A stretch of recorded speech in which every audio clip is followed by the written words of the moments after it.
विधानसभा निवडणुकीच्या प्रचाराचा कालचा शेवटचा दिवस होता। छत्रपती संभाजीनगरमध्ये देखील वातावरण तापलं होतं। अशात शहरात एक धार्मिक सभा झाली। आता या सभेचा तसा निवडणुकीशी काही संबंध नव्हता खरा, मात्र या सभेत प्रमुख मार्गदर्शन करणाऱ्या कथाकथित धर्मगुरू कालीचरण महाराजांनी मराठा आंदोलन मनोज जरांगे पाटलांबद्दल काही आक्षेपार्ह विधान केलं। मग काय, जरांगे पाटील समर्थक राज्यभर आक्रमक झाले। सोशल मीडियावर कालीचरण महाराजांविरोधात मोठमोठ्या पोस्ट व्हायरल व्हायला लागल्या आणि अगोदरच मराठा समाजाचा विरोध झेलणाऱ्या भाजप प्रणित महायुतीला हा मुद्दा डोहीजड होणार अशी चर्चा सगळीकडे सुरू झाली। मात्र त्यातही कालीचरण महाराजांच्या या वक्तव्याचा सर्वाधिक फटका बसतोय तो म्हणजे शिवसेना शिंदे गटाचे आमदार संजय शिरसाट यांना। पण तो कसा, त्या पाठीमागची कारणं काय, संजय शिरसाट खरंच कोंडीत अडकलेत का, या सर्व प्रश्नांची उत्तरं आजच्या व्हिडिओत आपण पाहणार आहोत। चला तर मग सुरू करूया। पण त्यापूर्वी तुम्ही जर चॅनलला सबस्क्राइब केलं नसेल तर सबस्क्राइब करायला विसरू नका।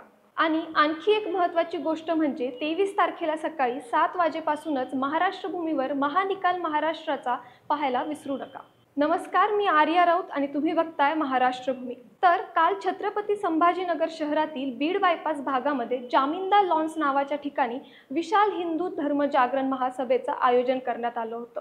या सभेमध्ये प्रमुख मार्गदर्शन करणाऱ्या व्यक्तीचं नाव होतं कथाकथित कालीचरण महाराज। आता हे तेच कालीचरण महाराज आहेत ज्यांची वादग्रस्त विधानांची मालिका ही संपता संपत नाहीये। आणि काल देखील त्यांनी असंच एक वादग्रस्त विधान केले आणि ते देखील मराठा आंदोलन मनोज जरांगे पाटील यांच्याबद्दल। कालीचरण महाराज म्हणाले, आता एक आंदोलन हिंदूंमध्ये फूट पडण्यासाठी झालं। कशी होती त्या आंदोलनाची हवा? लाखो लोक मुंबईला आले होते। त्यांच्या नेत्याने थडग्यावर चादर चढवली। त्यांचा नेता हिंदुत्व तोडण्यासाठी निघालेला राक्षस आहे, राक्षस। हिंदू लोक मतदानाला जात नाही तर मग राजा कोण होणार?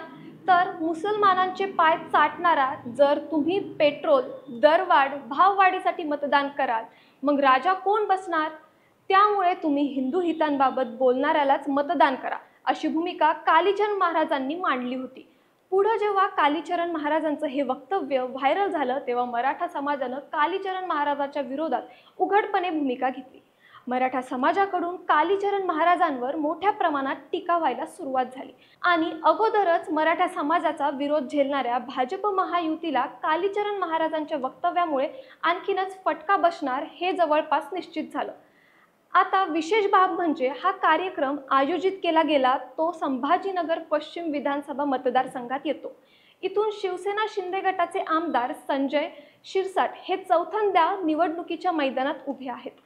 त्यामुळे संजय शिरसाटांसाठी कालीचरण महाराजांचे वक्तव्य कुठेतरी धोक्याची घंटा मानली जाते।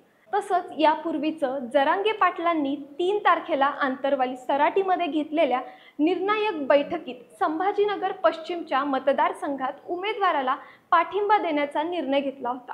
मात्र तो उमेदवार कोण असेल हे त्यांनी स्पष्ट केलं नव्हतं। तर त्याच्या दुसऱ्याच दिवशी जरांगे पाटलांनी निवडणूक न लढवण्याचा निर्णय घेतला खरा, मात्र एक असा संदेश गेला की त्यांचा पाठिंबा हा ठाकरे गटाचे उमेदवार राजू शिंदेंना आहे आणि त्यानंतर मतदारसंघातले बऱ्यापैकी मराठा मतदार हे शिंदेंच्या मागे देखील उभा राहिले होते। आता त्यात भर ही कालीचरण महाराजांच्या वक्तव्याची पडली आहे। त्यामुळे उरला सुरलेला मराठा समाज देखील आपली पूर्ण ताकद ही राजू शिंदे यांच्या पाठीमागे उभा करताना दिसतोय। आता यावर संजय शिरसाट यांनी देखील सावरासावर करण्याचा प्रयत्न केलाय। ते म्हणाले, कालीचरण महाराजांचा माझा काही एक संबंध नाही। मी ना त्या सभेला उपस्थित होतो, नाही त्या सभेला माझा कुठला बॅनर होता। शिवाय शिरसाटांनी अंतरवाली येथे जाऊन जरांगे पाटलांची भेट देखील घेतली।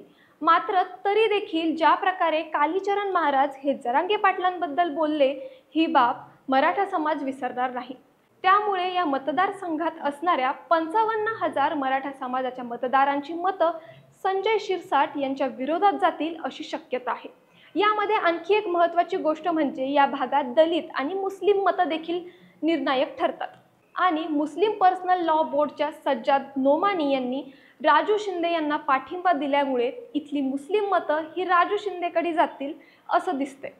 शिवाय दलित मतं देखील संविधान बदलाच्या नरेटिव्हमुळे महायुतीवर नाराज आहेत।